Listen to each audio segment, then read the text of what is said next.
আজ আকাশটাকে লাগছে আলোয় কাছে ছায়ার নিচে, তুমি তারে মাঝে পানির ফোঁটায় উষ্ণ ধরণীতে।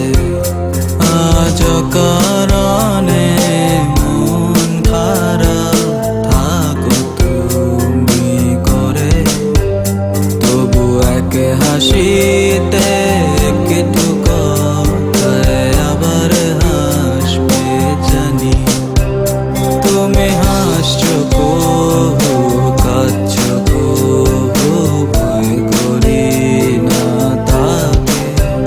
তুমি বন্ধু ছিলে সত্যি আমার দূর সময়ে আসে, তাই ভুলতে চেলেও পারবো না আজ তোমার মহিমা। তুমি আপন গো